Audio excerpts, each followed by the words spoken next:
Good morning. हम start करते हैं। लास्ट क्लास में मैंने बताया था मेंस्ट्रुअल साइकिल के बारे में। मेंस्ट्रुअल साइकिल के बारे में हम लोगों ने टोटल चीज़ें को पढ़ लिया था। मैंने बताया था कि आप जो चार्ट है उसको स्टडी करिएगा एंड उसको मेंशन करिएगा जो एनसीईआरटी में दिया हुआ है। एंड अब उसके बाद से मेनली हमको फर्टिलाइजेशन को ही देखना है। एंड फर्टिलाइजेशन से पहले कुछ एग के स्ट्रक्चर को हमको देखना होगा कि एग्स जो होते हैं वो कैसे होते हैं, कितने तरह के एग्स हमको देखने को मिलते हैं। एंड जो स्ट्रक्चर होता है उस साइड का, या एग हम कहते किसको है, ठीक है। Ovum is different from egg. हम लोग वर्ड्स को बहुत चेंज करके यूज तो करते रहते हैं, लेकिन एक्चुअल में क्या है, ओवम जो है वो डिफरेंट है एग की तुलना में। ठीक है, कैसे डिफरेंट है, क्या क्या फीचर्स है, ये सारी फीचर्स को हम लोग देखेंगे। एक मिनट रुक जाइएगा।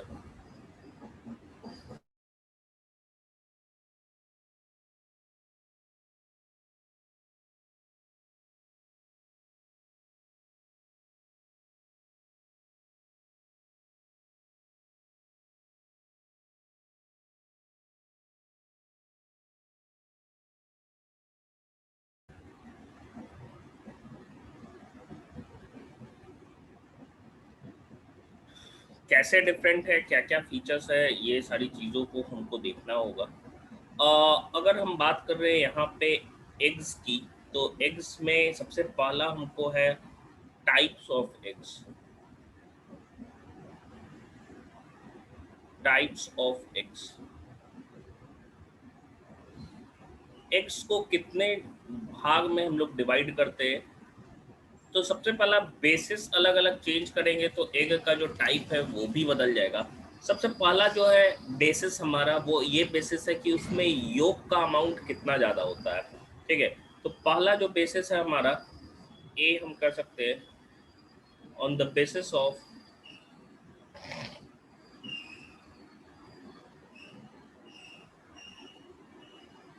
amount of yolk. Amount of yolk on the basis of amount of yolk। इस बेसिस पे हम कह रहे हैं, ठीक है, इस बेसिस पे कह रहे हैं। तो इस बेसिस पे कितने तरह के एग है। सबसे पहला एग जो होता है उसको हम लोग ए लेसिथल, लेसिथल हम लोग योग को कहते हैं, क्योंकि योग जो है मेनली लेसिथीन फॉस्फोलिपिड से बना होता है, इसीलिए ए लेसिथल बोलते हैं। ए लेसिथल। ए लेसिथल की हम बात करें, मतलब इसके अंदर क्या है, योग जो है वो कंप्लीटली एब्सेंट होता है। योग एब्सेंट। ह्यूमन में जो एग होता है ना वो ऐसा ही होता है। ह्यूमन में योग का अमाउंट एब्सेंट होता है, या बहुत ही हम नेग्लिजिबल कह सकते हैं ह्यूमन एग।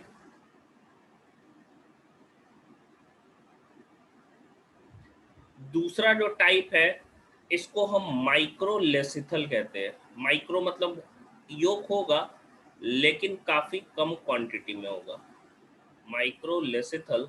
या फिर इसी को ओलिगो भी कहते हैं। ओलिगो भी कम कम क्वांटिटी को ओलिगो वर्ड यूज किया जाता है, ओलिगो लेसिथल।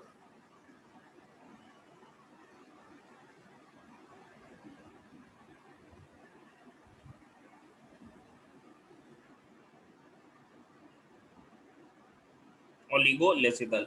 यहाँ क्या है भाई, योग जो है वो काफी कम क्वांटिटी में प्रेजेंट होता है। योग जो है स्मॉल अमाउंट में प्रेजेंट होता है।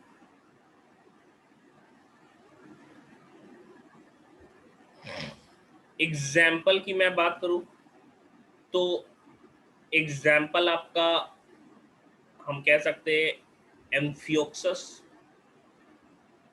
एम्फियोक्सस इकाइनोडर्म्स में पाया जाता है, जैसे सी अर्किन हो गया, उसका जो है एक जो है वो माइक्रोलेसिथल पाया जाता है।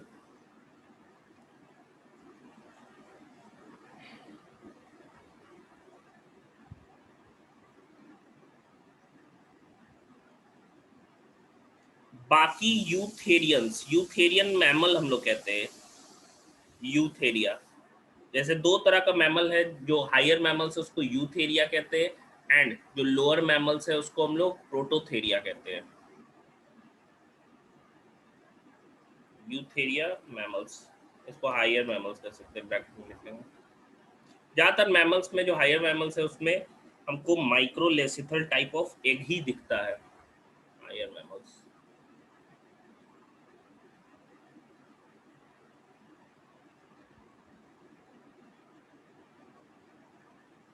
Higher mammals.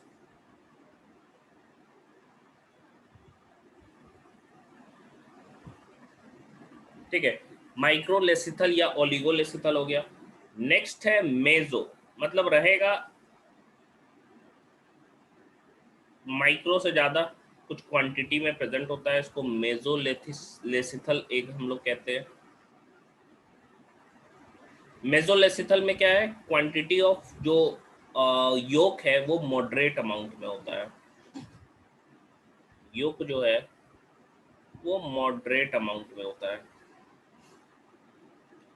एग्जाम्पल की हम बात करें तो एग्जाम्पल है आपका एम्फीबियन एग्स।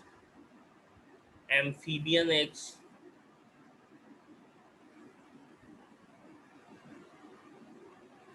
ये हम लोग टाइप ऑफ एग किस बेसिस पे पढ़ रहे हैं, तो योग के अमाउंट पे। ठीक है, लास्ट है, इसको हम लोग मेगालेसिथल कह सकते हैं।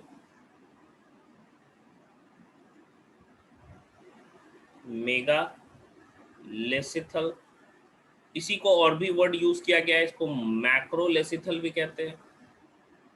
मैक्रोलेसिथल, एंड इसी को पॉलीलेसिथल भी एक कहते हैं। पॉलीलेसिथल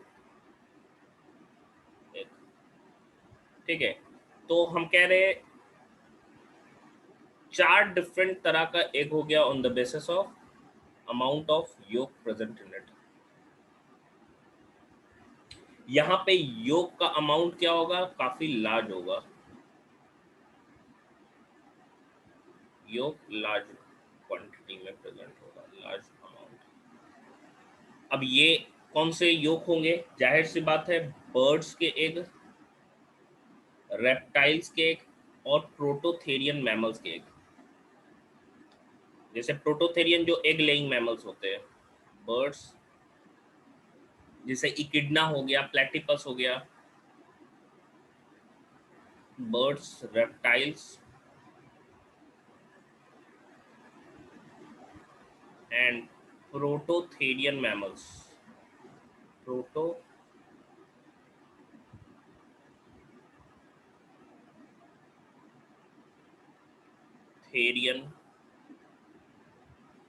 मैमल्स,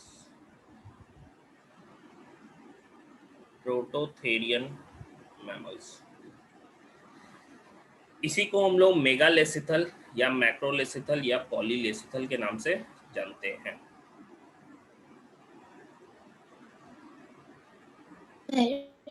हाँ बोलिए। सर यूथ एरिया में मॉन्की भी आ जाएंगे, मॉन्की, चिंपैंजी। हाँ हाँ, अरे हायर मैमल्स हो गए, जो एलिफेंट, लायन, सब आ गया, मंकी।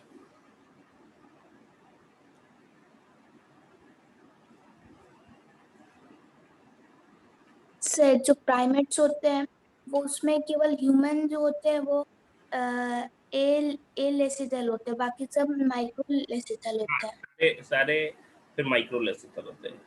Yes sir. हम्म, सर जो हिन का एग होता है वो कौन से वाले में आएगा, मेगा में? कौन सा, किसका? सर हिन का एग। हाँ, सर बर्ड्स मेगा। मेगा में आएगा। Okay sir.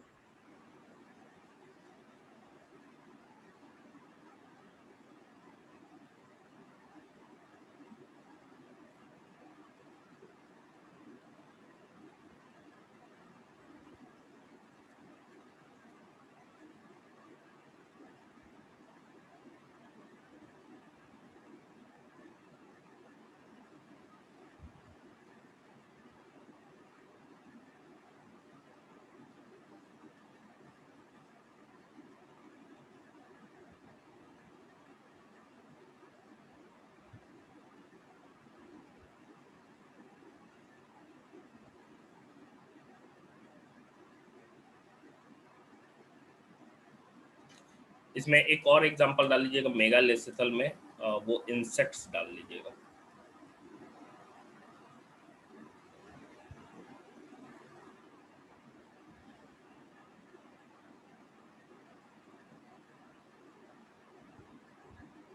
Insects example. Sir chat box. क्या चीज? Sir chat box. एक मिनट, नहीं सुनाई दिया।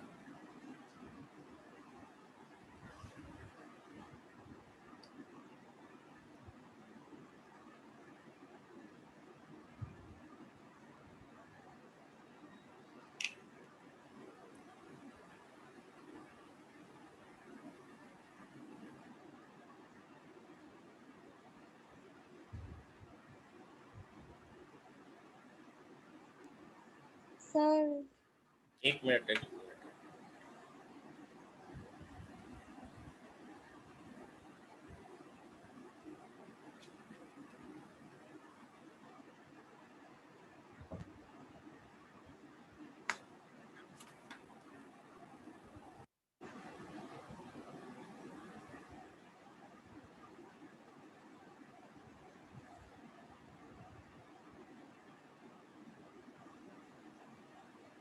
हाँ बोलिए तो।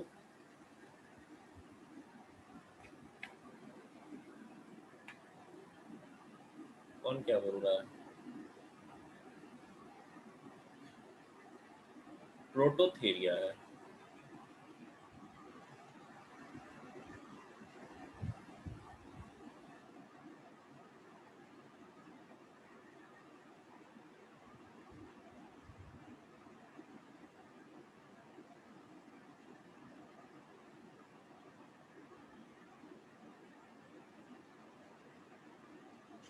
चलिए, हो गया।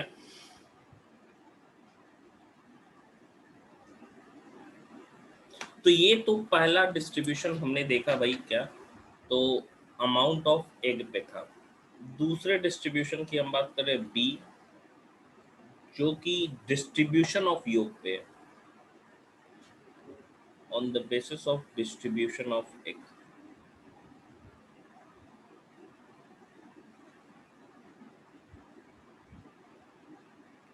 डिस्ट्रीब्यूशन ऑफ योग, ऑफ योग on the basis of distribution of योग। योग के डिस्ट्रीब्यूशन पे भाई प्रेजेंट है, एंड योग के डिस्ट्रीब्यूशन पे क्या क्या चीजें होंगी। सबसे पहला हम लोग टाइप है, इसको हम लोग आइसोलेसिथल या होमोलेसिथल कहते हैं। फर्स्ट जो है वो है आइसोलेसिथल, लेसिथल, या इसी को होमोलेसिथल कहते हैं। जाहिर सी बात है, योग जो है बहुत कम क्वांटिटी में होगा कि यूनिफॉर्मली पूरे साइटोप्लाज्म में प्रेजेंट होगा, है ना। तो हम कह सकते हैं ये उस एग में देखा जाता है जो कि कैसे होते हैं, यूनिफॉर्मली प्रेजेंट होगा, जिसमें एक योग का अमाउंट जो है वो क्वांटिटी में कम होता है। योग is evenly distributed, evenly distributed.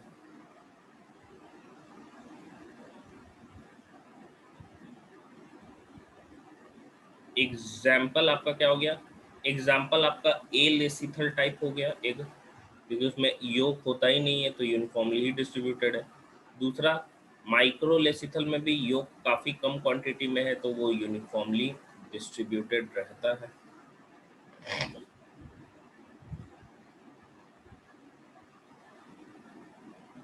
दूसरा है टीलोलेसिथल, टीलोलेसिथल, टीलोलेसिथल।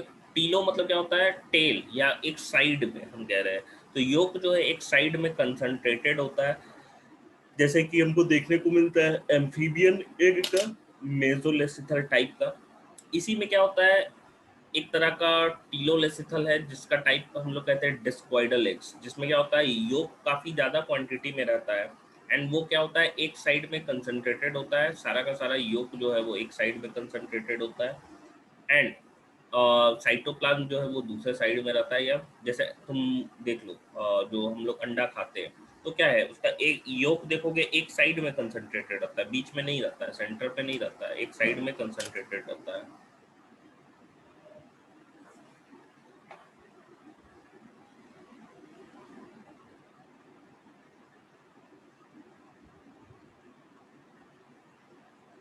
Yolk is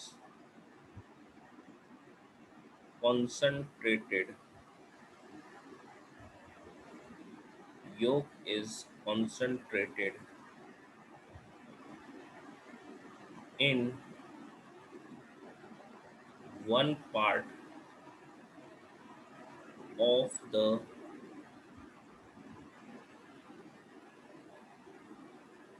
egg.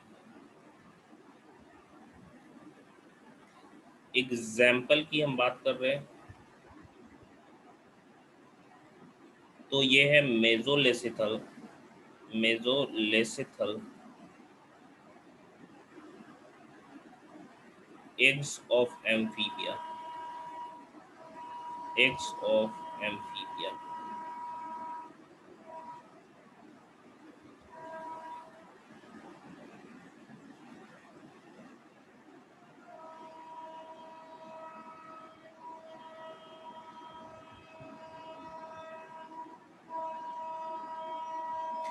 इसी में एक टाइप हम लोग बोलते हैं जिसको डिस्क्वाइडल एग बोलते हैं, ये मेजोलेसिथल है, ये मॉडरेटली टीलोलेसिथल हो गया।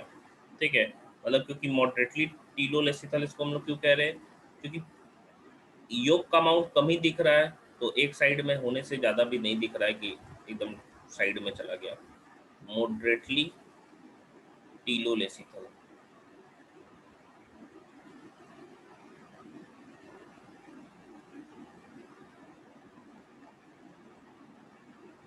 नेक्स्ट है, इसी में मैंने बताया एक है डिस्क्वाइडल eggs. डिस्क्वाइडल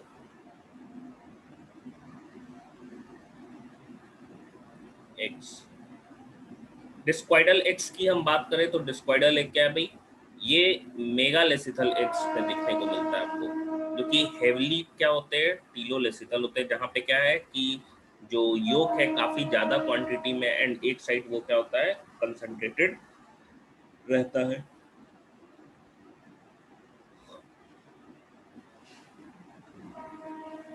type of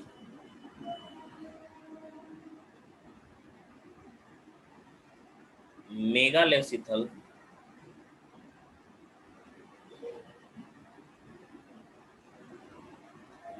and telolacethal, a type of megalacethal and telolacethal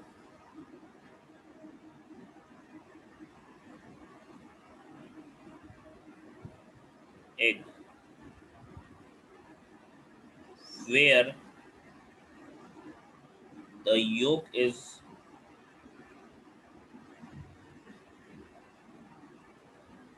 in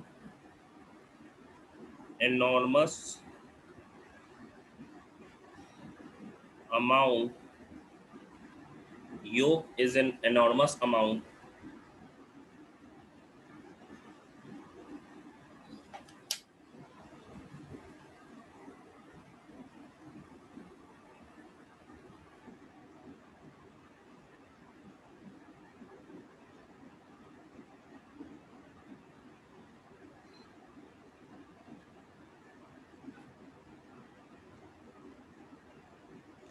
yolk is an enormous amount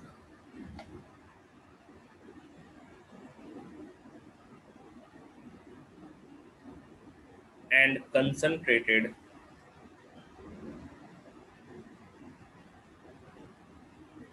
and concentrated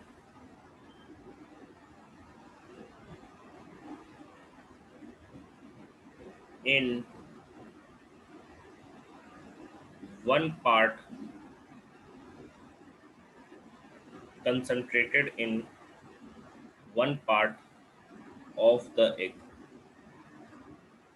अब देखो यहाँ पे कि ये जो है, जो इसमें साइटोप्लाज्म है वो एक साइड में रहता है एंड एग जो है दूसरे साइड में रहता है।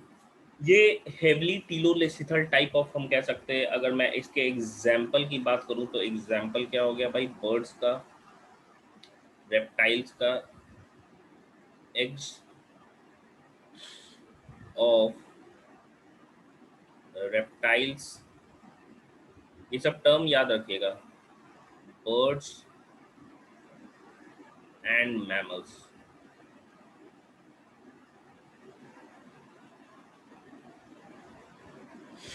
ये है क्या, ये हेवली, वो मॉडरेटली टीलोलेसिथल था, ये हेवली टीलोलेसिथल है, हेवली टीलोलेसिथल।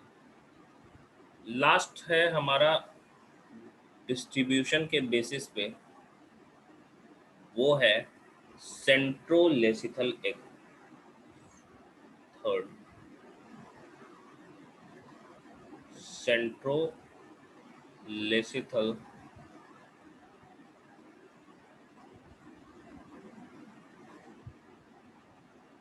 Eggs, centrolecithal eggs.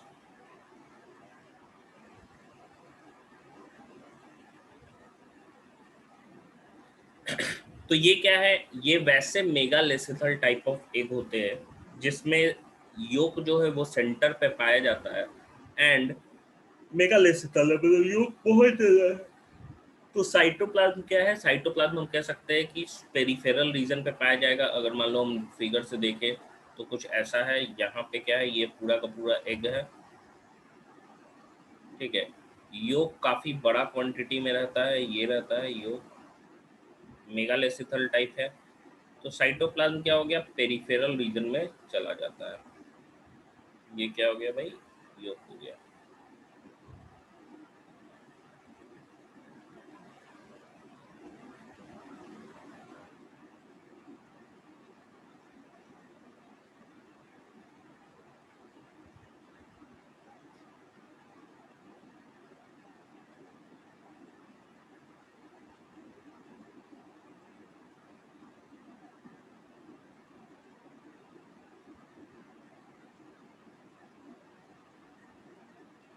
ये साइटोप्लाज्म क्या हो गया, इसका साइड में चला गया। साइड में साइटोप्लाज्म में बीच में क्या है, एक योग है। तो ऐसे एग्स जो होते हैं इसको सेंट्रोलेसिथल टाइप ऑफ एग कहते हैं हम लोग। एंड इन एग्स में, ये ज़्यादातर एग्स है किसके, तो इंसेक्ट्स के। इंसेक्ट्स के एग भी मेगालेसिथल टाइप के होते हैं, मतलब योग का अमाउंट काफ़ी ज़्यादा होता है। इसलिए ज़्यादा होता है क्योंकि योग पे ही डिपेंडेंस है। बाहरी एग जो है वो जर्मिनेट करता है या डेवलप करता है, कह सकते हैं। तो ये है सेंट्रोलेसिथल टाइप ऑफ एग। सही में अंडा बन गया। ये क्या हो गया, पेरिफेरल साइटोप्लाज्म हो गया, पेरिफेरल साइटोप्लाज्म।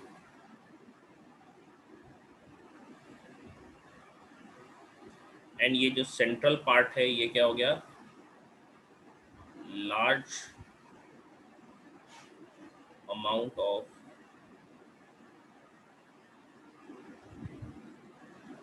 योग, ठीक है। तो इसी को हम लोग सेंट्रोलेसिथल कहते हैं। एग्जाम्पल किसका हो जाएगा, इंसेक्ट्स का।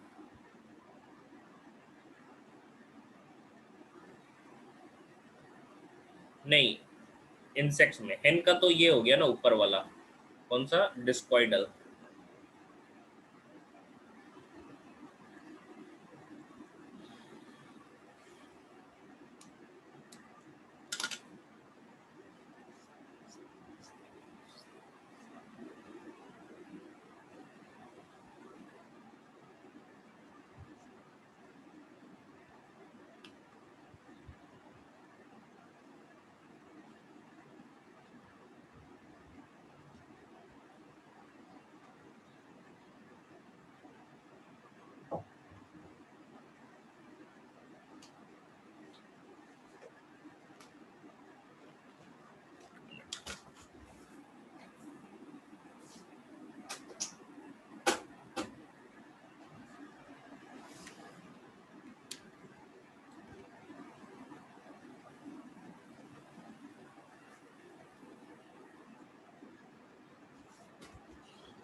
सर मेसोलिथिकल नहीं समझ में आया।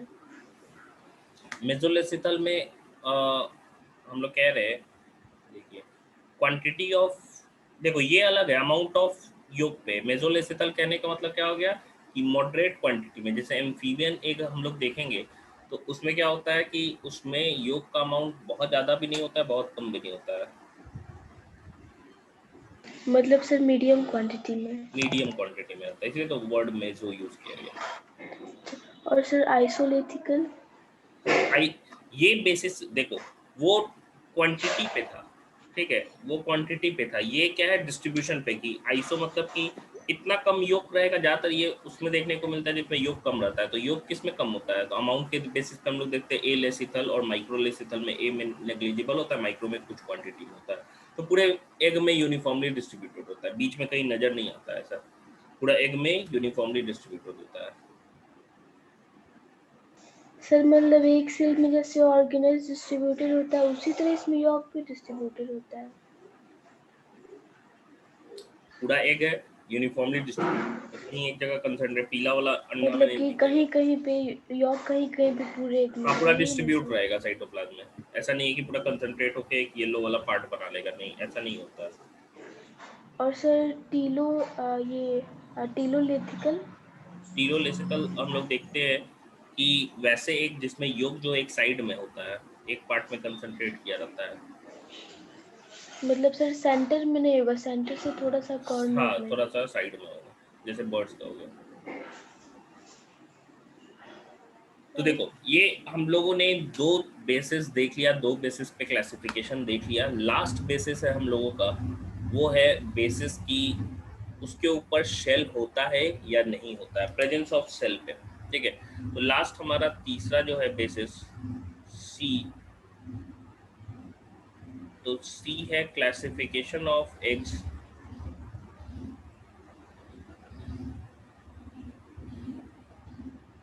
हाँ कल्याणी बोलिए। जब एलेक्ट्रिकल में योग एब्सेंट होता है तो उसमें डिस्ट्रीब्यूशन कैसा? क्या योग एलेक्ट्रिकल में एब्सेंट होता है या नेग्लिजिबल होता है, बहुत कम क्वांटिटी में, दोनों उसी कैटेगरी में हम लोग रख देते हैं।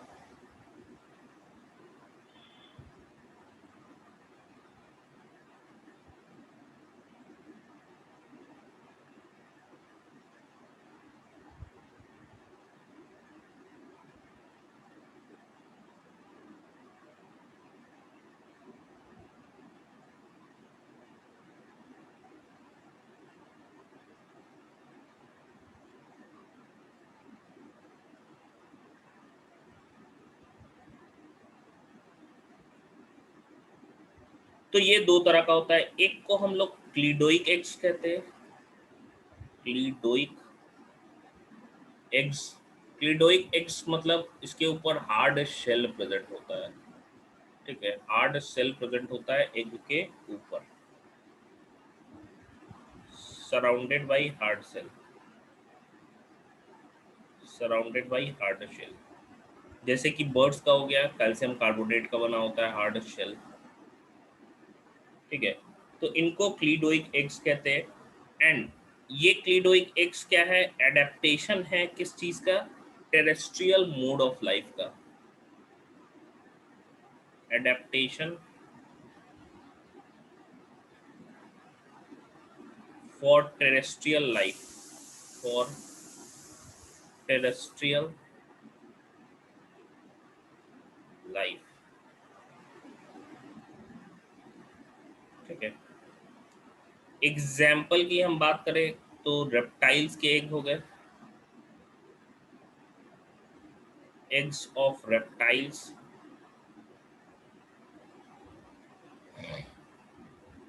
क्या हो गए भाई, फिर टेरेस्ट्रियल इंसेक्ट्स हो गए, टेरेस्ट्रियल इंसेक्ट्स,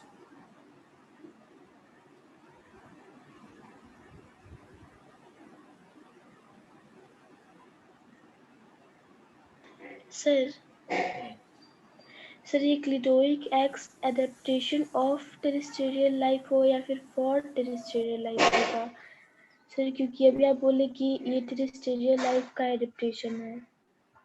तो एडेप्टेशन फॉर टेरेस्ट्रियल लाइफ और मैं क्या सर तो वहाँ पे ऑफ ना होना चाहिए। एडेप्टेशन ऑफ टेरेस्ट्रियल लाइफ और भी हो सकता है, ऑफ भी हो सकता है।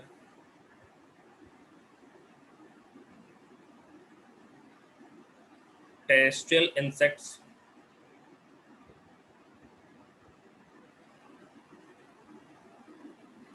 फिर हम कह रहे हैं और क्या हो गया, बर्ड्स हो गए।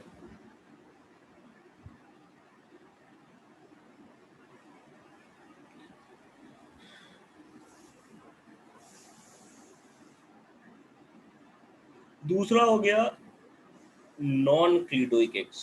नॉन क्लीटोइक एग्स मतलब ऊपर से शेललेस होता है, इसको हम लोग कह सकते हैं, इस पे कोई शेल पाया नहीं जाता है। क्लीटोइक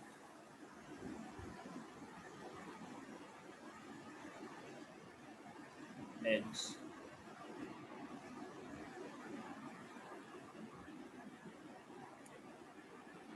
शेल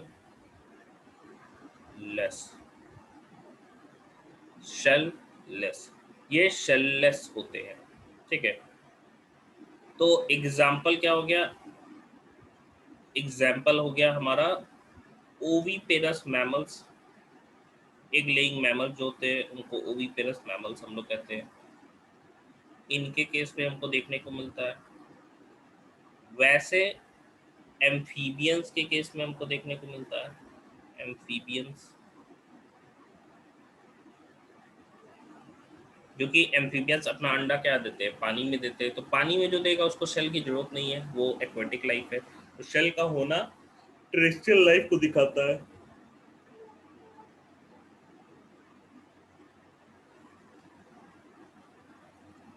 सर सेल प्रोटेक्शन देता है जाहिर सी बात है।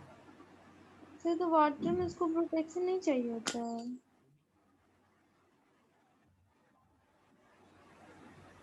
सर। नहीं, क्यों सर? वाटर में फ्लोट करते रहता है, ऊपर से म्यूकस प्रेजेंट होता है, उसका अंडा जो है वो फ्लोट करते हैं। इंसेक्ट को बहुत सारे नॉन क्लीटोइक एग्स देते हैं, जो वाटर में, जो भी वाटर में अंडा देगा वो नॉन क्लीटोइक है।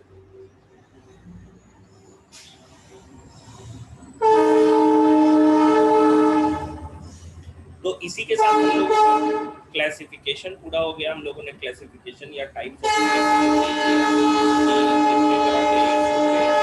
तीन तरीके से बेसिस पे हम लोग क्लासिफाई किए हैं। एक सबसे पहला जो हमारा बेसिस था वो क्या था, तो वो हमारा अमाउंट ऑफ योग था। दूसरा जो था वो डिस्ट्रीब्यूशन ऑफ योग था। तीसरा जो है वो शेल के बेसिस पे। अब हमें पढ़ना है structure of an oocyte। oocyte के स्ट्रक्चर को पढ़ना है। एक किसको कहते हैं, मेम्ब्रेन्स जो है, जिसको हम लोग एक मेम्ब्रेन्स कहते हैं, वो क्या होते हैं। फिर नेक्स्ट जो होगा वो फर्टिलाइजेशन हम लोग देखेंगे।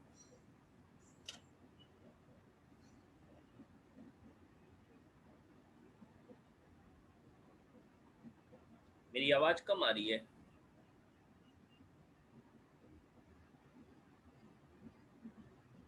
सर थोड़ा कम आ रहा था। ट्रेन जा रहा था।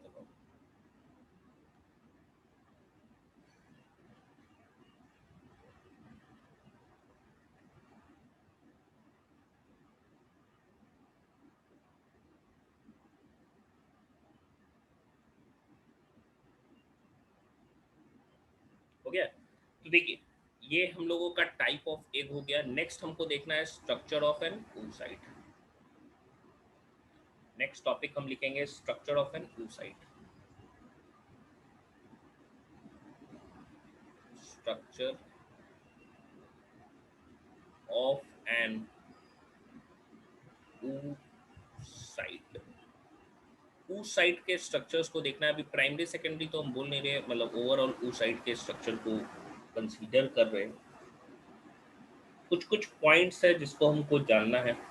सबसे पहले oocyte के न्यूक्लियस को वर्ड दिया गया है जर्मिनल वेसिकल। क्यों ऐसा दिया गया, इसको वर्ड दिया गया जर्मिनल वेसिकल? इसलिए दिया गया ना, क्योंकि एक्चुअली जो भी चीज है जाइगोट या ऑर्गेनिज्म बनाएगा वो सारा का सारा इंफॉर्मेशन न्यूक्लियस में ही तो रहता है ना, तो इसीलिए इसको जर्मिनल वेसिकल के नाम से हम जानते हैं।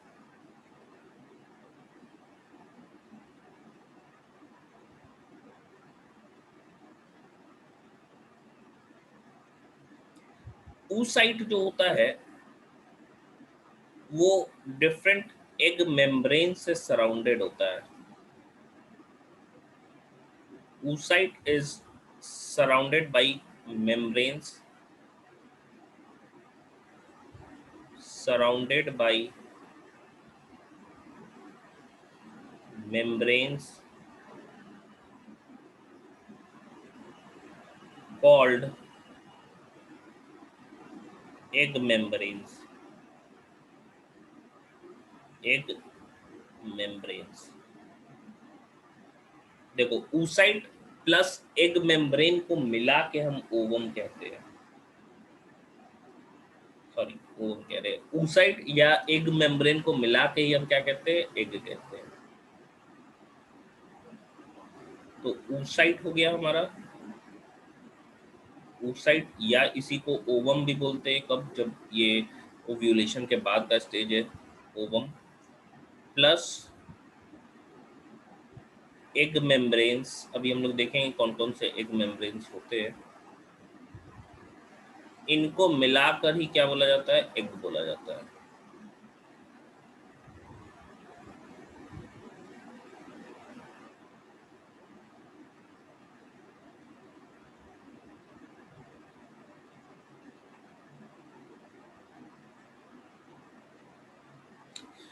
ज्यादातर एग्स जो होते हैं वो ओवल होते हैं, लेकिन इंसेक्ट के जो एग्स होते हैं वो इलोंगेटेड एंड सिलेंड्रिकल होते हैं।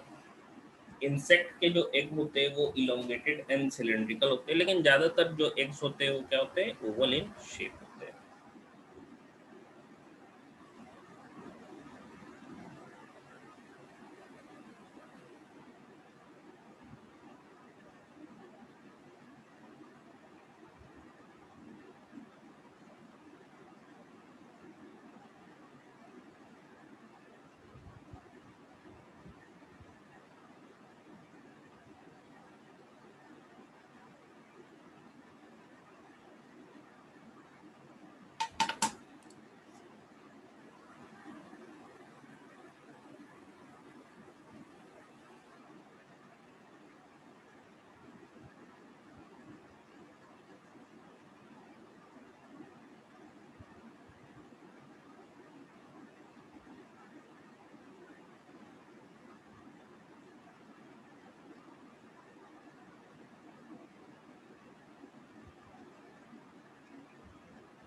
सबसे स्मॉलेस्ट एग जो होता है, स्मॉलेस्ट एग वो पॉलीकीटा का होता है। पॉलीकीटा में ही अर्थवॉर्म, लीचेस वगैरह आते हैं। पॉलीकीटा जो लगभग 50 माइक्रोमीटर का होता है इन डायमीटर। एंड लार्जेस्ट तो हम जानते ही है, और ऑस्ट्रिच एग हो जाएगा। लार्जेस्ट एग ये ऑस्ट्रिच का होता है। तो ये कुछ डायमेंशंस हो गए हमारे पास।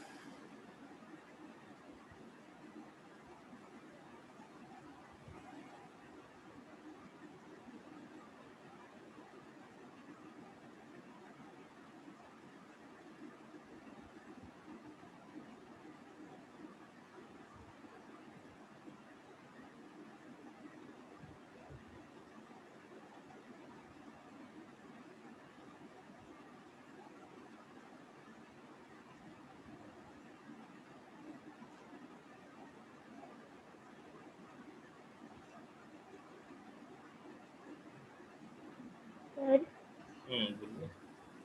oocyte के न्यूक्लियस को ही ना यॉल्क कहते हैं।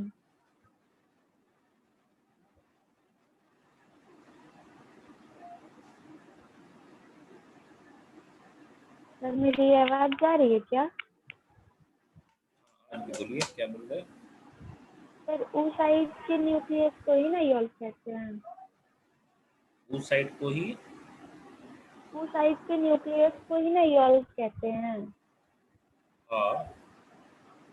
तो उसको जर्मिनल वेसिकल भी कहते हैं। उस साइड के न्यूक्लियस को जर्मिनल वेसिकल भी कहते हैं, क्योंकि वो जो भी कैरेक्टर्स है वो तो सारे के सारे वही न्यूक्लियस ही ना कंट्रोल कर रहा है।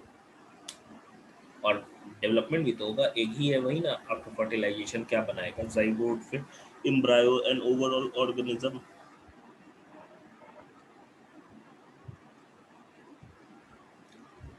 सर तो ये आइसोलेटिकल में ये पूरा फैला क्यों रहता है न्यूक्लियस?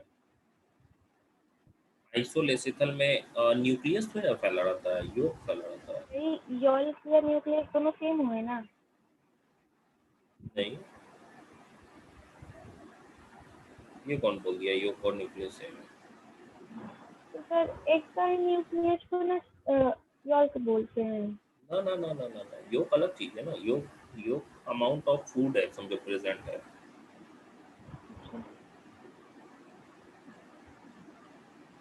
अब देखो, हम लोगों ने देखा कि oocyte प्लस एग मेम्ब्रेन को एग कह रहे हैं, तो हमको जानना है कि एग मेम्ब्रेन कितने तरह के होते हैं और क्या क्या उसके फंक्शंस होते हैं, ये थोड़ा देखना है। तो नेक्स्ट जो टॉपिक हम पढ़ेंगे वो क्लासिफिकेशन ऑफ एग मेम्ब्रेन्स होगा। नेक्स्ट हेडिंग डालिएगा, classification of egg membranes. Classification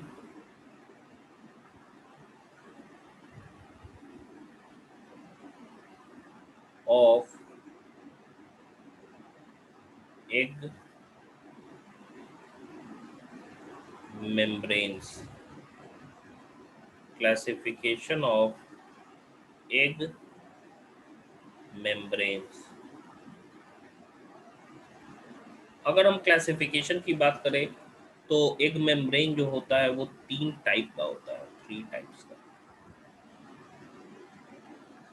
3 types का एग मेम्ब्रेन पाया जाता है। पहला जो टाइप है इसको हम लोग प्राइमरी एग मेम्ब्रेन कहते हैं। प्राइमरी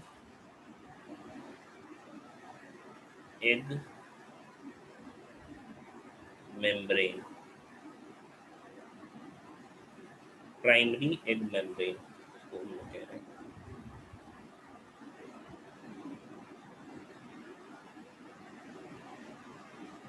प्राइमरी एग मेम्ब्रेन, ठीक है। अगर हम प्राइमरी एग मेम्ब्रेन की बात करें तो ये oocyte खुद ही सिक्रीट करता है, secreted by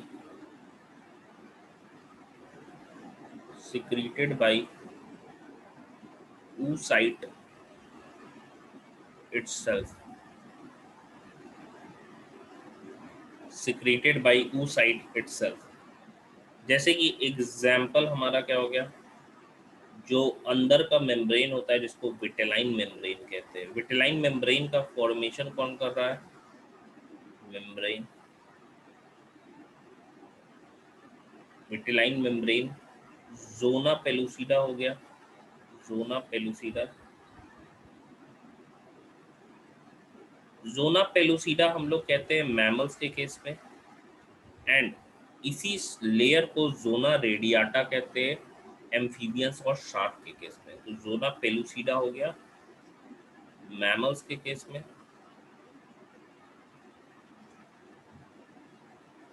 and zona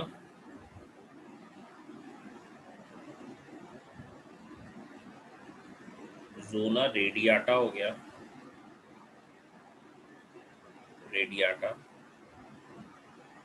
sharks और शार्क्स एंड सम एम्फीबियंस के केस में, and some amphibians, amphibians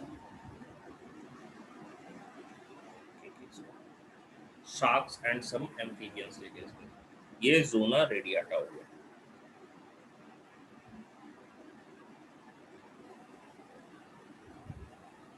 next है secondary egg membrane. Secondary egg membrane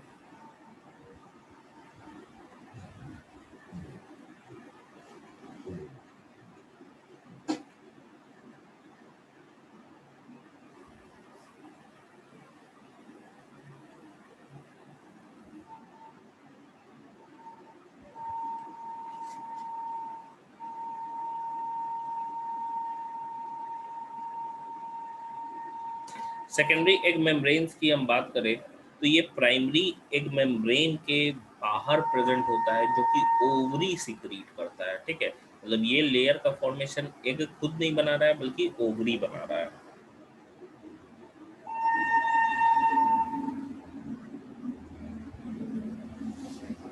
found outside the primary egg membrane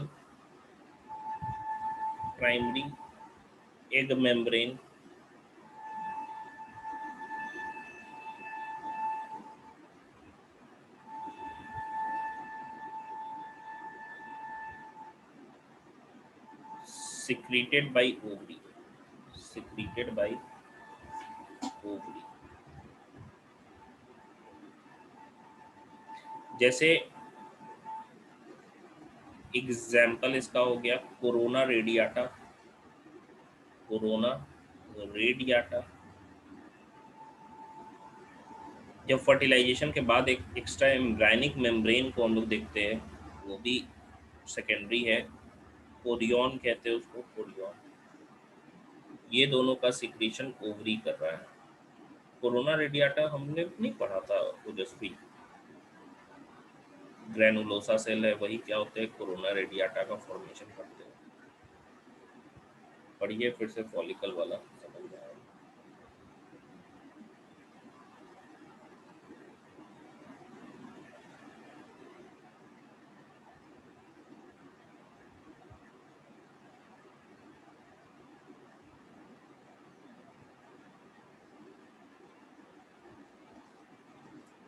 तीसरा और आखिरी जो टाइप है हमारा एग मेम्ब्रेन का, वो टर्शियरी एग मेम्ब्रेन है, जो या तो यूट्रस सिक्रीट करता है या तो फैलोपियन ट्यूब सिक्रीट करता है। जैसे एग्जांपल हो गया, मान लो कि जो एग है वो एक्वेटिक पानी में जाने वाला है, तो ऊपर से एक जेली कोट उसको डाल दिया जाएगा कि वो उसको बायंसी प्रोवाइड करे। दूसरा, जो बाहर टेरेस्ट्रियल मॉडिफिकेशन के लिए, तो जो ओविडक्ट है, यूट्रस है, वही क्या करता है, शेल का भी फॉर्मेशन करता है।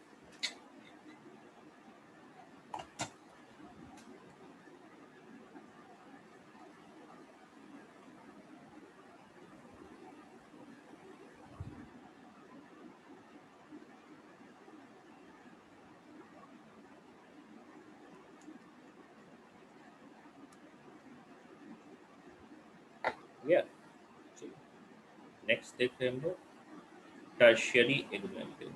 तीसरा, third one is tertiary egg membrane.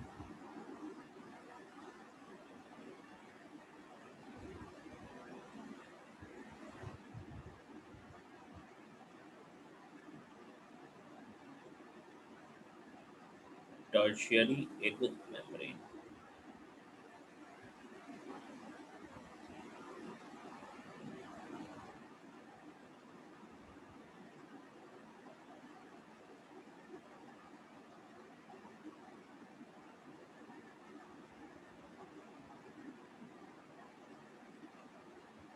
either secreted by uterus or oviduct। Example आपका जेली कोट हो गया, जेली कोट या शेल हो गया।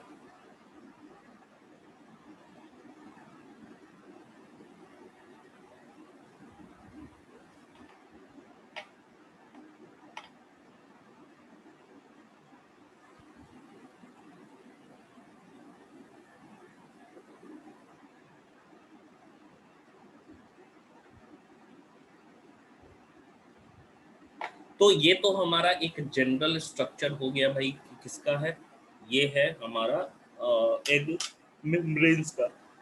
लेकिन अब हमको देखना है स्पेसिफिकली, हम बात करेंगे मैमल्स की कि मैमल्स का जो एग होता है वो कैसा होता है। तो मैमल का जो एग होता है उसमें दो ही मेम्ब्रेन होते हैं, एक प्राइमरी में कौन सा, जोना पेलुसिडा होता है, दूसरा वाला जो लेयर होता है वो कोरोना रेडियाटा होता है जो कि सेकेंडरी मेम्ब्रेन होता है। उसमें टर्शियरी मेम्ब्रेन मैमल के एग में नहीं पाया जाता है। मैमेलियन एग्स जो होते हैं अप्रॉक्सीमेटली 0.1 मिलीमीटर उनका साइज होता है, 0.1 मिलीमीटर उसका साइज होता है, उतने बड़े होते हैं।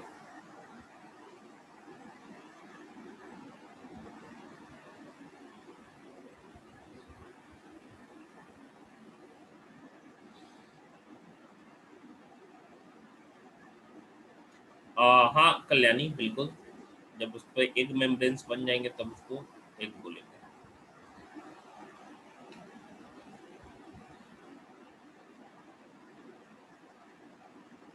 तो हमारा एग ऑफ मैमल्स कैसे हो गया भाई, एग ऑफ मैमल्स,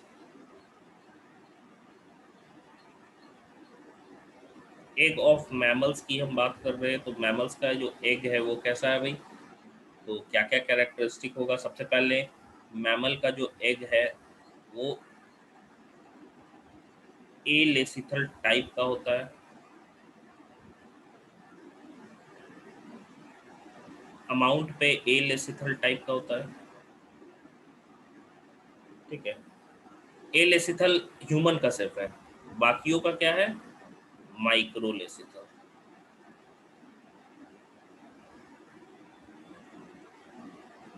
माइक्रोलेसिथल दूसरा हम कह सकते हैं, दूसरा क्या हो गया, एलेसिथल के साथ साथ हम कह रहे हैं अगर मैं इसके डिस्ट्रीब्यूशन के हिसाब से बोलूँ तो आइसोलेसिथल टाइप का होगा मैमल का एक,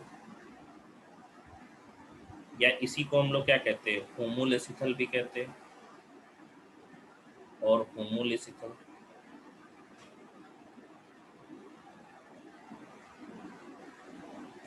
अगर इसके साइज की बात करूं तो साइज कैसा है, 0.1 मिलीमीटर। इसके पास दो ही एग मेम्ब्रेन्स है, एग मेम्ब्रेन्स की हम बात कर रहे हैं तो भाई दो ही एग मेम्ब्रेन्स है इसके पास, एक है, दूसरा, पहला जो है वो कौन सा हो गया, ये वाला हो गया corona radiata, sorry zona pellucida.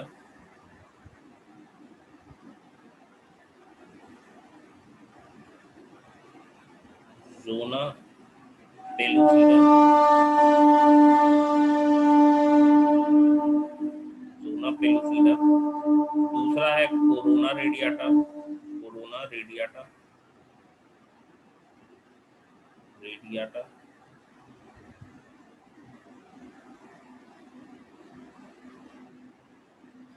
एक है जोना पेलुसिडा, दूसरा है कोरोना।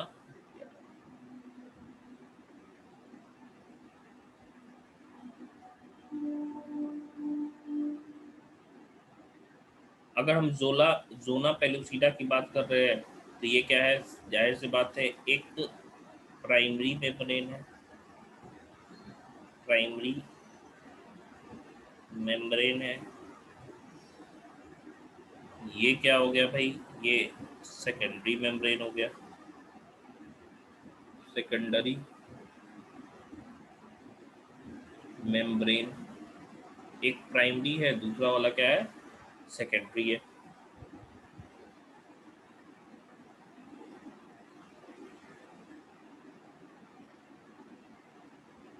इसमें क्या है,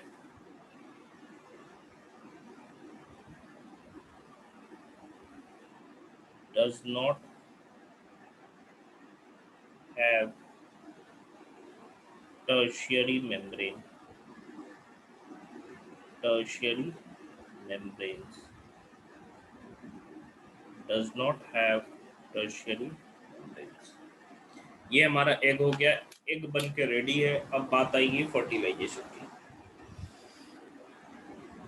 लिखिए तो यहाँ तक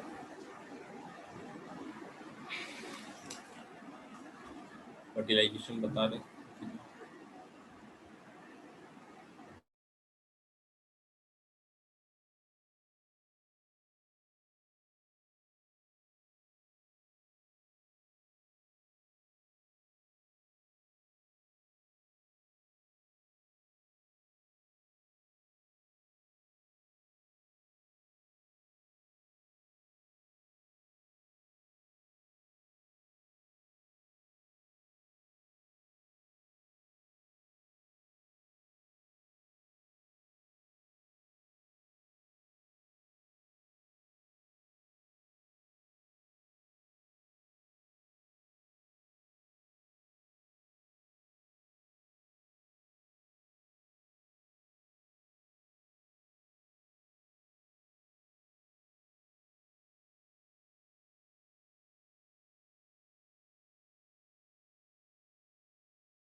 सर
हाँ, कौन क्या बोल रहा था?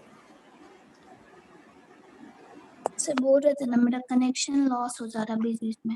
एक बार ये इसके पहले वाला स्लाइड और ये वाला स्लाइड समझा दीजिए ना बाद में। देखिए, इसमें सिंपल कहा गया कि एग मेम्ब्रेन्स है, ठीक है।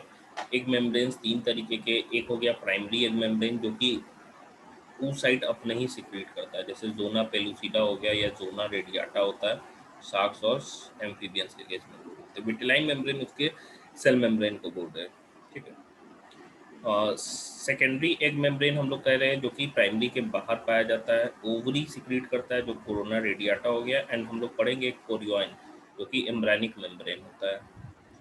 टर्शरी एग मेम्ब्रेन की बात कर रहे हैं तो या तो यूट्रस सिक्रीट करता है या ओविडक्ट जैसे जेली कोट हो गया, शेल हो गया। मैमल्स के एग में ये नहीं पाया जाता है, मैमल्स के एग में 2 ही लेयर है, ज़ोना पेलुसिडा और कोरोना रेडियाटा। टर्शरी लेयर नहीं पाया जा रहा है। साइज की हम बात करें तो 0.1 मिलीमीटर होता है। मैमल्स का एक कैसा होता है, ए लेसिथल या माइक्रो एसिथल। ए लेसिथल किसका हो गया, ह्यूमन, बाकी का माइक्रो हो गया, आइसो या मोल एसिथल हो गया।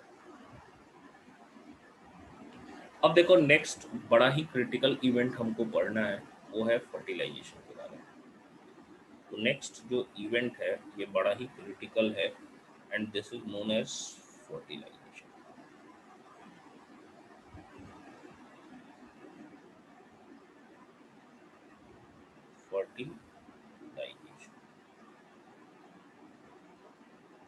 फर्टिलाइजेशन।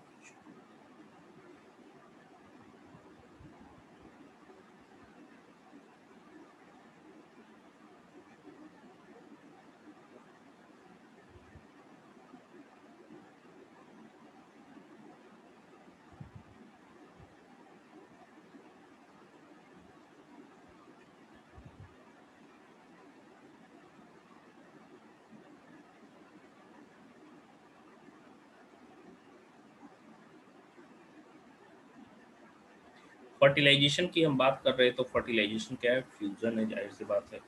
एंड फर्टिलाइजेशन में मेनली दो चीज़ें होती हैं। एक जो चीज़ है वो न्यूक्लियस का फ्यूज़न होता है, दूसरा है उसके कैरियो, हम कह सकते हैं कि उसके साइटोप्लाज्म का फ्यूज़न होता है। पहले साइटोप्लाज्म फ्यूज़ करता है, फिर जाके क्या होता है, न्यूक्लियस फ्यूज़ करता है।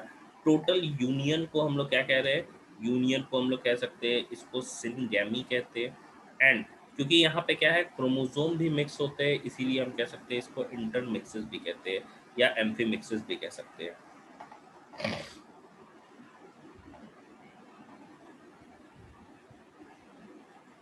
तो वर्ड है सिनगैमी,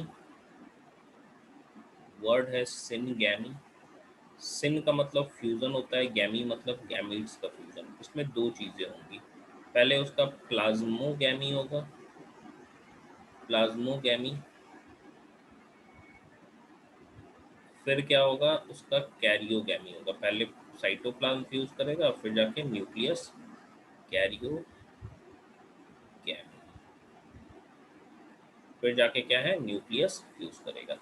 हम कह रहे हैं प्लाज्मोगैमी एंड कैरियोगैमी की बात कर रहे हैं, this is considered in syngamy. ठीक है, अब देखो कैरियोगैमी में न्यूक्लियस फ्यूज करेगा ही, इसके बाद से क्या होगा, एम्फीमिक्सिस या इंटरमिक्सिस हम कह सकते हैं, amphimixis.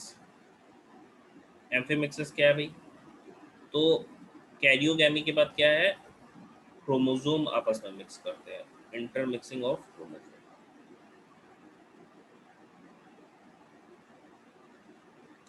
Intermixing of chromosome.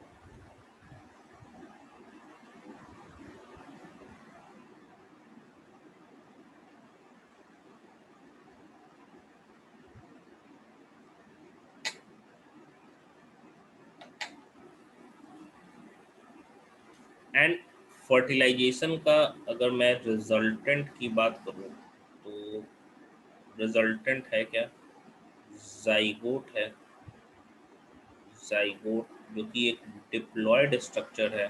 And साथ ही साथ ये डिप्लॉयड ही नहीं है खाली, इसके अंदर क्या है, दोनों गैमेट्स का फीचर प्रेजेंट होता है, क्योंकि यहाँ पे ये बना ही फ्यूजन से है, तो जाहिर सी बात है दोनों का कैरेक्टरिस्टिक्स इसमें प्रेजेंट होगा।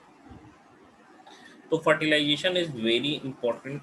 और फर्टिलाइजेशन जो है ये एक चांस फैक्टर है, तो चांस फैक्टर को इंक्रीज करने के लिए जो नंबर ऑफ मेल गैमेट है वो क्या हो जाता है, ज़्यादा प्रोड्यूस किया जाता है as compare to female gamete produce. सबसे पहला है कि एग के टूवर्ड्स जो है वो स्पर्म मूव करता है, एंड स्पर्म मूव करता है, इसके बाद से क्या होता है, स्पर्म मूव करता है, स्पर्म एग से टकराता है, टकराने के बाद उसमें चेंजेस होते हैं, चेंजेस होने के बाद क्या है, न्यूक्लियस उसका अंदर जाता है। एग जो है, एग भी, एग में भी चेंजेस होते हैं, स्पर्म में भी चेंज होगा, एग में भी चेंज होगा, ठीक है, दोनों में ही चेंजेस होता है। लास्टली हम कह सकते हैं कि दोनों का न्यूक्लियस क्या होता है, फ्यूज होता है एंड फर्टिलाइजेशन हो जाता है। सबसे पहला इसमें हम लोग देखेंगे, स्टेप्स की बात करेंगे कि कौन कौन से स्टेप्स होते हैं। तो फॉलोइंग स्टेप्स है, तो अगर मैं इसके मैकेनिज्म की बात करूं कि कैसे ये काम कर रहा है fertilisation mechanism,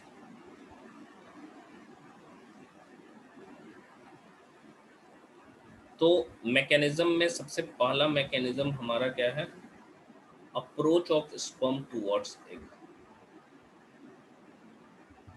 approach of sperm towards egg।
देखिए, स्पर्म जो है वो मूव करेगा, तो हम कह सकते हैं ये जो मैकेनिज्म है या ये स्पर्म का जो मूवमेंट है, फर्टिलाइजेशन तो जाहिर सी बात है, ये जो है चांस फैक्टर है।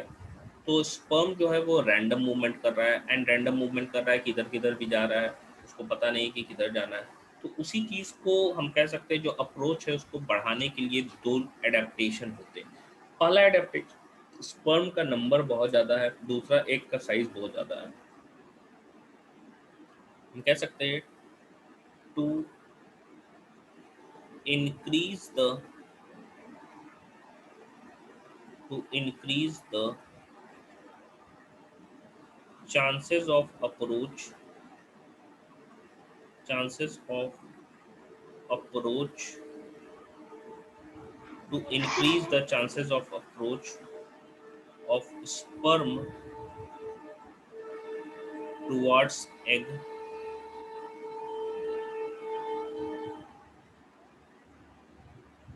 There are mainly two adaptations. There are mainly two adaptations.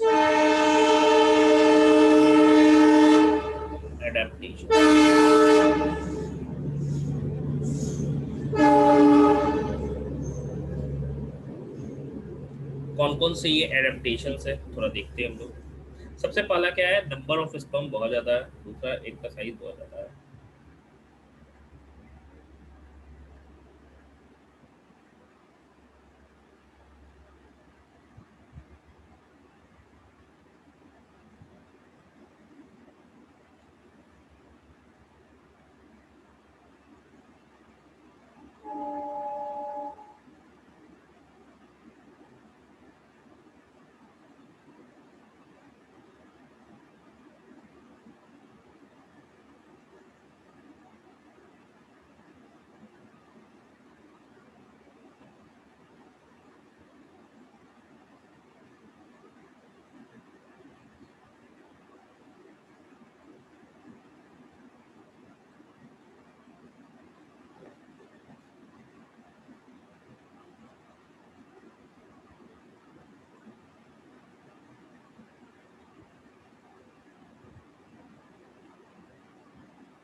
हो गया।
देखिए, ये दो एडेप्टेशन है, कौन कौन से देखते हैं।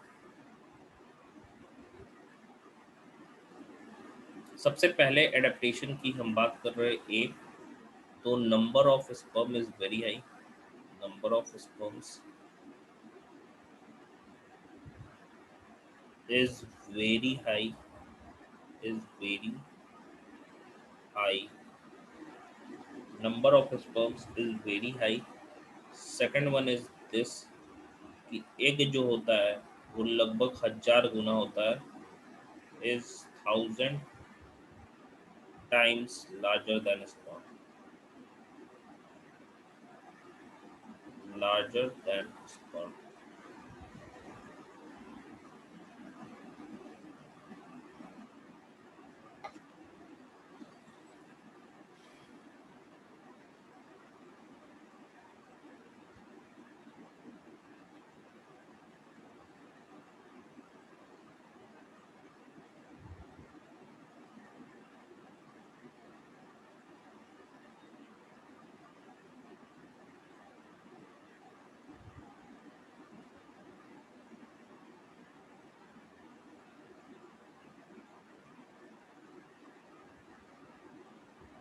हो गया।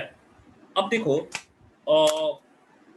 कहा जाता है कि जो एग है और स्पर्म आपस में कांटेक्ट में आते हैं तो बहुत सारा चेंजेस होता है, ठीक है। एंड इन बहुत सारे चेंजेस में कुछ एक्सपेरिमेंट्स किए गए हैं ये प्रूव करने के लिए, कुछ नाम भी दिया गया है कि एग के ऊपर क्या रहता है और स्पर्म के ऊपर क्या रहता है। तो एक साइंटिस्ट थी जिनका नाम लिली था। लिली ने बोला कि भाई एग के ऊपर एक तरह का प्रोटीन पाया जाता है जिसको फर्टिलाइजिन कहते हैं, ठीक है। वहीं पे बैलेंस्की नाम के एक साइंटिस्ट थे, उन्होंने कहा कि चलो एग पे तुम बोल रहे हो कि प्रोटीन जो है वो फर्टिलाइजिन है, इन्होंने बोला कि भाई स्पर्म है उस पे भी एक तरह का एसिडिक प्रोटीन पाया जाता है जिसको एंटी फर्टिलाइजिन कहते हैं। एंड दोनों एक दूसरे के कांटेक्ट में आता है तो दोनों के बीच रिएक्शन होता है एंड क्लॉटिंग हो जाता है, मतलब कि कोएगुलेशन हो जाता है। मतलब हम कह सकते हैं नॉर्मली क्या होता है कि जब रिएक्शन होता है जैसे एंटीजन और एंटीबॉडी के बीच रिएक्शन होता है तो क्लॉटिंग हो जाता है। इस चीज को आसानी से हम पढ़ सकते हैं, मतलब anti fertilizin is present on surface of sperm whereas fertilizin is present on the surface of egg. इसको हम आसानी से पढ़ सकते हैं। सी अर्किन है, उसका एग हम लोग लेते हैं, उसको पानी में डाल देते हैं तो पानी गाढ़ा हो जाता है जिसको एग वाटर कहते हैं। एग वाटर में जैसे ही स्पर्म हम लोग डालते हैं तो एग वाटर क्या हो जाता है, क्लॉट कर जाता है, या हम कह सकते हैं स्पर्म जो है वो एक दूसरे से क्या हो जाते हैं, चिपक जाते हैं, विस्कस हो जाता है और गाढ़ा हो जाता है, जिसको हम लोग एग्लूटिनेशन कहते हैं। तो ये आसानी से हम लोग देख भी सकते हैं कि भाई फर्टिलाइजिन एंड एंटी फर्टिलाइजिन के बीच रिएक्शन होगा तो एग्लूटिनेशन हमको देखने को मिलेगा। एंड ये फर्टिलाइजेशन प्रोसेस जो है ये काफ़ी इंट्रा स्पेसिफिक है। इंट्रा स्पेसिफिक कह रहे हैं इसलिए क्योंकि एक ही स्पीसीज के अंदर होता है। फिर दो साइंटिस्ट और आए बेचारे, बोले वॉशरमैन और सेलिंग नाम था उनका। उन्होंने कहा कि मैमेलियन स्पर्म पे उनके जोना पेलुसिडा रीजन पे कुछ एक तरह का कार्बोहाइड्रेट और प्रोटीन पाया जाता है। एंड ये कार्बोहाइड्रेट मेनली ग्लाइकोप्रोटीन या कार्बोहाइड्रेट और प्रोटीन ग्लाइकोप्रोटीन के फॉर्म में रहता है। एंड स्पर्म के ऊपर एक प्रोटीन पाया जाता है जिसको बाइंडीन प्रोटीन कहते हैं। ये बाइंडीन जैसे ही उस कार्बोहाइड्रेट के कांटेक्ट में आता है जो कि जोना पेलुसिडा पे प्रेजेंट है एग के, तो क्या होता है, चेंजेस स्टार्ट होने लगता है। एंड एक्चुअली जो एग है ना या स्पर्म जो है ना वो अपने एग को कैसे पहचानता है, तो वही रीजन है या वही कार्बोहाइड्रेट है। अगर कार्बोहाइड्रेट को हम हटा देंगे तो क्या होगा, स्पर्म अपने ही स्पेसीज के एग को पहचान ही नहीं पाएगा, उसको फर्टिलाइजेशन नहीं करने पाएगा। जैसे ही एग के कांटेक्ट में स्पर्म आता है ना तो स्पर्म के एक्रोसोम में क्या होता है, चेंजेस होना स्टार्ट करता है। एंड एक्रोसोम जो है वो क्या होता है, एक्रोसोमल रिएक्शन कहते हैं, जो धीरे बर्स्ट होता है। एंड बर्स्ट होने के बाद हम कह सकते हैं जो उसका कंटेंट है वो प्लाज्मा मेम्ब्रेन को डाइजेस्ट करना स्टार्ट करता है, किसके, उस साइड के। एंड इसी को हम लोग कहते हैं एक्रोसोमल रिएक्शन। उसके बाद क्या होता है, उसके बाद से स्पर्म्स जो है वो एक्टिव होते हैं। मैमेलियन स्पर्म शुरू से एक्टिव रहते हैं, बहुत दो जगह वो एक्टिव रहते हैं। एक तो वो एपिडाइडमिस में बहुत एक्टिव है, फिर हम कह सकते हैं कि वो एक्टिव कहाँ रहते हैं, पहला एपिडाइडमिस, दूसरा वेजाइना के अंदर या वेजाइनल पार्ट में हम कह सकते हैं, वहाँ एक्टिव रहते हैं। एंड अगेन क्या होता है, उनके पास कैपेसिटी हो जाती है कि वो फर्टिलाइज कर सकते हैं। एंड इसी मैकेनिज्म को, इसी मेथड या फेनोमेनन को हम कैपेसिटेशन भी कहते हैं। स्पर्म के प्रेजेंस में जो भी चेंजेस हो रहा है एग के लिए, जो भी रेस्पॉन्स क्रिएट हो रहा है एग के लिए, इस सबको कलेक्टिवली मिला के हम गाइनोजेनेसिस कहते हैं, ठीक है, गाइनोजेनेसिस। तो ये दो तीन पॉइंट्स है जिसको हम लोगों को पढ़ना है। सबसे पहला क्या हो गया कि दो तीन नाम है जैसे कि anti fertilizin is present on sperm, fertilizin on egg, ठीक है। लिली और बैलेंस्की ने बोला दोनों के बीच रिएक्शन होगा, एग्लूटिनेशन हो जाएगा। फिर वहीं पे वॉशरमैन और सेलिंग ने क्या क्या कहा कि जोना पेलुसिडा पे कार्बोहाइड्रेट और प्रोटीन पाया जाता है। एंड इसी के कारण क्या होता है, स्पर्म रिकॉग्नाइज कर पाता है अपने स्पेसीज के एग को।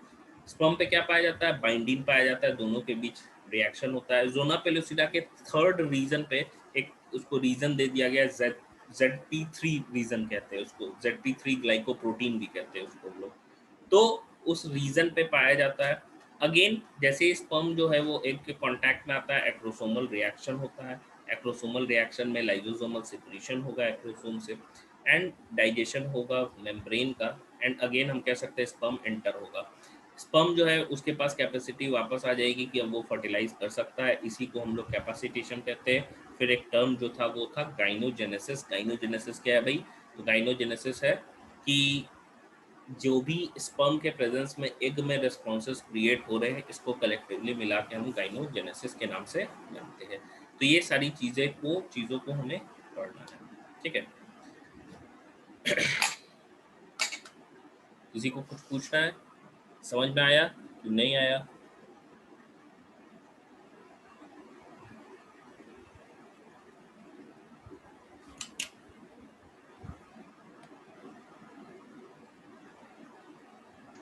सर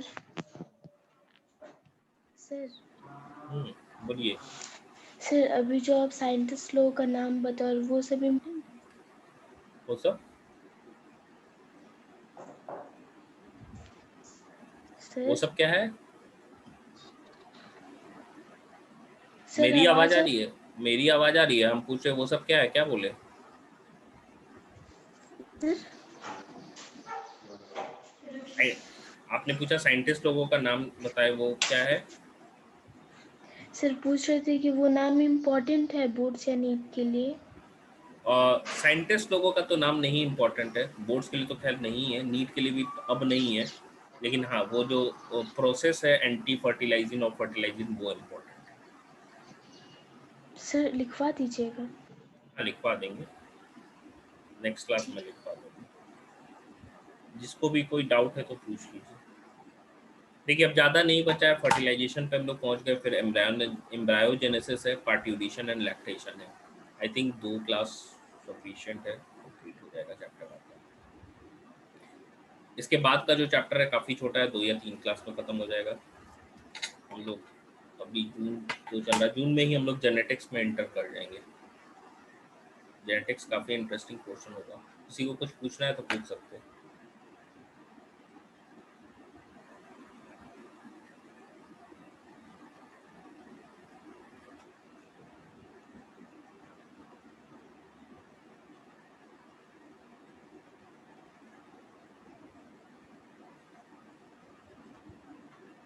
सर बोलिए।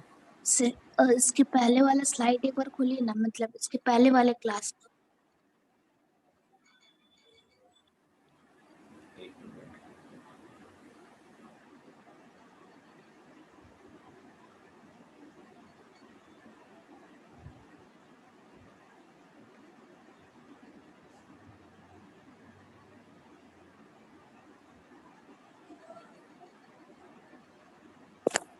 ये है?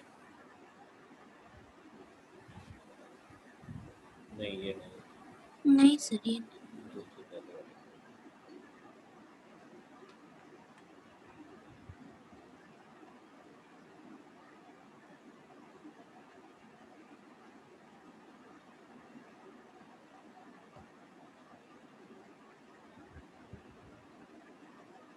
ये है। सर सर एक स्लाइड आगे करिए ना। सर ये जो if fertilisation does not occur then second line में इसका जो फॉर्मेशन है ना, ये मेरे को नहीं समझ फर्टिलाइजेशन अगर नहीं होगा तो कॉर्पस ल्यूटियम क्या होगा? डी जनरेट होने लगेगा 9वें दिन से। मतलब बना कब है? देखो 14वें दिन बना है, 9 दिन तक इंतजार किया, 9 दिन समझ रहे हो? 14 + 9 आपका कितना हो गया? 23वें दिन से स्टार्ट हो जाएगा। एंड अगले 14 दिन में, मतलब स्टार्टिंग से, मतलब 28वें दिन तक, मतलब 23वें से डी जनरेट करना स्टार्ट किया, एंड 4 से 5 दिन में डी जनरेट कर जाएगा। लास्ट स्ट्रक्चर बच जाएगा जिसको कॉर्पस एल्बिकन्स कहते हैं, जो कि गायब हो सर। जाएगा फिर। मतलब कि सर 5 डेज तो ब्लीडिंग फेज होता है, उसके बाद से फिर 14 डेज पे अगर वो मतलब नहीं नहीं, ब्लीडिंग फेज 5 डेज के बाद होगा, डे 1 5 से ना। डेज तक। हाँ हाँ उसके बाद से फिर प्रोलिफरेटिव फेज में हाँ। एंटर करेगा। तो सर प्रोलिफरेटिव फेज भी तो मतलब 14 डेज मतलब रहता है, तो उस टाइम ही ये होता है। 14 डेज नहीं रहता है, 14th डे तक रहता है। तक, वही सर, तक ही हाँ, बोलना चाह रहा हूँ। तो उसके बाद तो रहेगा 14th डे से लेके जो 28 डे है, जो लूटियल फेज है, उसमें ये सारी चीजें होते हैं। यस सर, तो सर ये 9 डेज एक बार होती तो क्या कहना चाह रहा जैसे है? जैसे बना ये कब, ओव्यूलेशन के दौरान, ओव्यूलेशन हो गया तभी तो कॉर्पस ल्यूटियम बना। यस सर, तो कब हुआ, 14th डे पे बना, 14th डे पे, तो उसे 9 दिन जोड़ दो, 23वें दिन के बाद से वो डीजनरेट करना स्टार्ट हो जाएगा कॉर्पस ल्यूटियम। 23वें दिन तक बना रहेगा, ठीक है। यस सर, समझ। एंड अगले 3 से 4-5 दिन में वो डीजनरेट हो जाएगा कंप्लीटली। Yes sir. हो गया।